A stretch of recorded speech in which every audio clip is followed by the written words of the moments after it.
Oh quel choc, c'était chaud hein, franchement. Lyon du coup qui surfe bien sur son bonne dynamique de City, Marseille qui surfe pas bien sur sa mauvaise dynamique de Francfort. Hein, c'est chaud. Salut à tous footeuses et footeux de famille, c'est Thomas. Fin du match entre Lyon et l'OM dans ce match de gala de la J6, de la Ligue 1 conforme à Bobal, Paille, Géna, Paul 3 Sofa, Vogica, tout ce qui rime avec des meubles en kit. 4 buts à 2, un doublé de Bertrand Traoré qui lui ne choisit que de marquer à domicile. 4 pions cette saison, 4 à domicile. Il aime pas l'extérieur, c'est comme ça. Un but de Fekir, son deuxième dans la semaine, son troisième toute compète confondue pour le meilleur de jeu lyonnais sur penalty, et un but de Doussem Aouar, le premier but d'ailleurs à la 28e minute sur une belle 1-2 avec Ndombele qui était très bon au milieu de terrain, et un but de Flotovin, hein, son sixième, il reste le meilleur buteur de la Ligue 1, et un but de Clinton Edge qui est rentré, qui a marqué, qui s'est pété.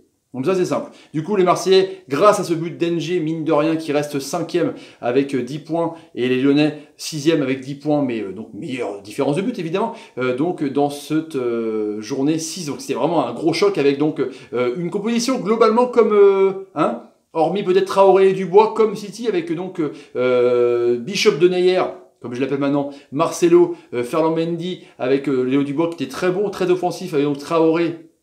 Hein, on se demande pourquoi il était reposé à City, parce qu'il était énorme ce soir. Diop, Ndombele, donc le rôle de destructeur, un peu Diop en sentinelle, enfin des fois ils échangent et Ndombele perce dans l'axe avec Fekir qui est très très bon. Depay, qui est bidon devant, c'est clair et net. Hein. Moussa Dembélé est rentré 10 minutes, ça a été beaucoup mieux. Et Aouar sur un côté que je suis pas fan, mais mine de rien, il est fort parce que il a tendance à rentrer dans l'axe aussi, à proposer. Et Marseille, à ma vie, Tchadetatar, Gustavo, Sakai, du coup, Tchadetatar qui a pris un rouge, qui a pris un rouge, et du coup, tu vas te dire que ça va être compliqué pour la défense à Strasbourg et à Lille. Hein. Ça va être forcément Camara Gustavo, parce que Rami est sur le pont, et Rolando, et il revient qu'en décembre, avec Strootman, Sanson, Payet, et devant Thauvin, Mitro et Ocampos. Dès le début du match, Marseille a un peu le pied sur le ballon, hein, c'est vraiment en roue d'observation, il y a 50% de chaque côté, à la fin c'est Lyon qui finit à la possession de balle. En tout cas on voit que c'est, voilà, ça tourne autour de 500 passes pour les Lyonnais et 323 pour les Marseillais, c'est pas non plus dingue, mais ils sont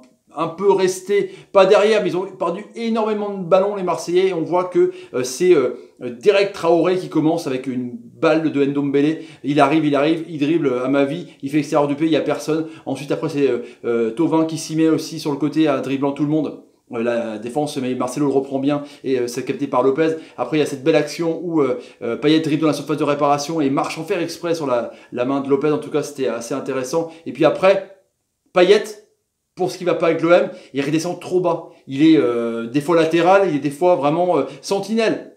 Comme je disais pareil pour Grenier avec Rennes, comment voulez-vous que ton meneur de jeu, s'il fait le lien entre le milieu de terrain et la défense, fasse le lien entre l'attaque et le milieu de terrain? C'est pas possible. Donc, ensuite, il y a une belle récupération au milieu de terrain, justement, qui fonctionnait pas avec Strootman, Sanson. Gustavo dans la défense, c'est vraiment un manque à gagner de ouf, hein, mais bon, c'est pas grave, ça avait bien fonctionné avant. Et du coup, récupération, Ndombele qui perce, qui fait un relais avec Fekir, Ndombele repasse, Gustavo se lance un petit peu trop, du coup Ndombele y va, donne à Aouar, et puis Aouar fait un crochet et puis marque le 1-0.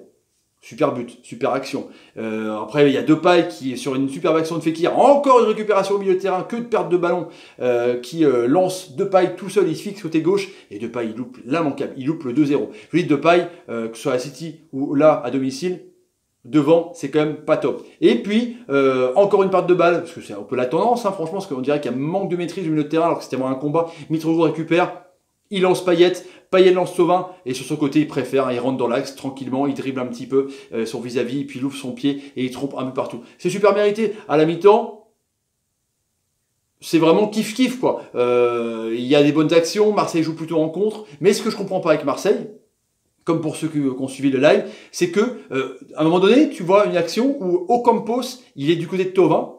Donc pour dédoubler, c'est quand même compliqué. Tout le monde est dans le milieu de terrain. T'as Sanson sur un côté, t'as Mavi de l'autre côté. C'était le zbeul total. Payet côté gauche. Enfin, ils n'étaient pas à leur poste, les mecs. Donc c'était compliqué quand même pour se trouver. Ils se marchaient dessus. Enfin, je trouvais ça chelou, quoi. Enfin, la tactique de Garcia, faut peut-être que les mecs restent plutôt scolaires. Genesio, les mecs restaient à sa place.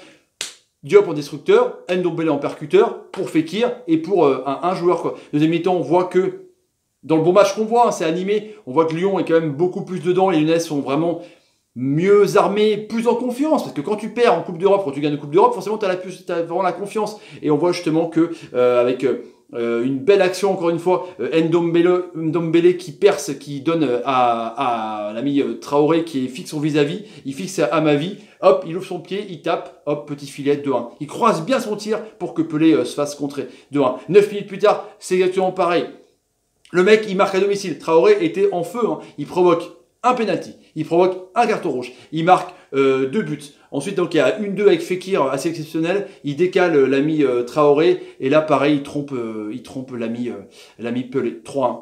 C'est chaud, hein. C'est chaud, tu dis que là, c'est quand même la tôle finie, quoi. Et après, Marseille essaye, Payet essaye, lance des joueurs, Thauvin essaye ses gris-gris, ça se dédouble bien, pourtant Amavi monte bien, ça caille pas trop, mais Amavi monte bien. Ocampos qui a été, encore une fois, le caquette de l'âme, qui a pas été très très bon, je vous dis, il était vraiment un peu perdu, quoi. Dans un rôle de combat, c'était assez physique, il y a eu quand même pas mal de fautes, il y a eu 19 fautes entre les deux équipes, mais on voit que Marseille est déstructuré, quoi. Je comprends pas. Gustavo, des fois, à un moment donné, pareil, il est au milieu de terrain. Bon, à la fin, il est au milieu de terrain parce qu'ils ont fini à 10 contre 11, même 9 contre 11, mais ils restent pas à leur poste, les mecs. Enfin, c'est assez compliqué quand même, alors que ça marchait bien contre Toulouse, contre Monaco, Marseille, mais là, j'ai l'impression que c'était un peu bizarre, peut-être fatigué de jeudi pour l'Europe. Et là, on voit justement qu'il y a une belle occasion pour Marseille, un contact justement avec Strootman, qui était fautif sur une tête de taureau de l'Eintracht Francfort, encore une fois, sur mauvais placement. Et là, il découpe Traoré, ça continue, justement. Et là, Turpin, Tutu attend justement, très justement, qu'il y ait le ballon sort du terrain. Et là, penalty, parce que là, Strootman, il le fauche. Et puis, bah, du coup, c'est trompé avec poteau, contre-pied de Fekir 4-1. Et puis, NG rentre, il met un peu de folie sur une belle place, un bon décalage de Payet qui était bon régulateur, mais vous dit le combat, faut se taper. Hein. Il y a beaucoup de fautes entre Diop et Ndombele, il faut quand même y aller au combat. Donc dès qu'il y avait un ballon à moitié, comme Mitroglou, pareil. Même Thauvin, dès qu'il y avait le ballon dos au but, c'est direct qu'il y avait un tampon derrière. Les Lyonnais ont fait beaucoup de fautes, tout comme le Marseillais, mais c'était assez haché, assez nerveux, j'ai trouvé. Et du coup, belle phase où Payet décale NG qui fait un bon crochet et qui trompe 4-2. Il reste 7 minutes dans le temps réglementaire et NG se pète aux adducteurs. Donc il finit à 9 contre 11. Et après, Kaetakar, tac, il fauche, on donne à les défenseurs, à la limite de la surface de réparation, Traoré, hop, rouge. Donc Kaetakar, c'est quand même compliqué, hein, Tchaletakar, compliqué pour ce début de saison quand même, franchement. Donc du coup, après, le coup franc ne donne rien, évidemment. 4-2, pour les 4 minutes d'arrêt de jeu, donc Germain est rentré, il a eu une occasion où il manquait pas grand-chose sur un bon centre de Sanson. S'il chaussait un peu plus d'une pointure, il a peut-être pu la choper pour peut-être revenir à 4-3, mais en tout cas, on voit que Marseille a plongé complètement. La mi-temps, il tenait bien le truc avec une tactique un peu chelou, quoi. Les Lyonnais ont mis beaucoup d'impact et puis bah, Traoré, tout s'est joué sur le côté de Traoré, quoi. Ndombele hyper sait côté. Un peu comme contre Rennes-Paris, je fais une analogie avec Rennes-Paris, mais comme quand Neymar, pareil, lançait sur le côté Meunier, quoi. Il y avait toujours un côté qui était vide. Donc c'est un peu compliqué. C'est comme je dis, quand les latéraux montent, que ce soit Amavi, que ce soit Sakai, pensez à redescendre, pensez à dire que votre poste de prédilection, c'est comme la défense. Du coup, là, les mecs, ils étaient tout seuls pour essayer d'aiguiller, pour essayer de pouvoir après provoquer. Quand tu as des décalages comme ça sur la droite, c'est facile après de revenir repiquer dans l'axe. En fait, en tout cas, Marseille a pris une belle pile quand même contre Lyon. Il va falloir qu'ils se reprennent. Ils ont Strasbourg et ils ont Lille avec une défense donc remaniée. Ça va être compliqué. En tout cas, les Lyonnais enchaînent et en faire un gros match avec un Fekir en forme, avec un Traoré en forme à domicile. Un Aouar très très bon, et puis je pense qu'il a trouvé sa doublette Ndombele Diop. Franchement, voilà les amis, pour le débrief du soir. Si vous avez envie de vous abonner à la chaîne, n'hésitez pas, tapez sur ma canal, partagez la vidéo sur Twitter et Facebook, et suivez-moi sur Twitter et Facebook et Snapchat. Et ouais, carrément, je suis assez actif, je réponds à tout le monde. Mettez des commentaires sur ce que vous pensez un peu de la prestation lyonnaise et de Marseille. Mettez des pouces quand la Dimitri Payet faut une bonne passe. Il a quand même fait 2. Ouais, merci Dimitri, t'es un génie. 3 buts, 3 passes décisives, c'est quand même pas mal. Et mettez une bonne passe quand l'ami Fekir fait une bonne passe. Nabil, tu es un génie. Et à tout de suite pour le débrief de Guingamp-Bordeaux. Et ouais, c'est comme ça. Allez, je vous laisse. Salut, salut, salut, et salut, et salut. 6 buts. On n'a pas eu de ça depuis longtemps. Si, le 5-5 de la dernière fois, c'était chaud aussi.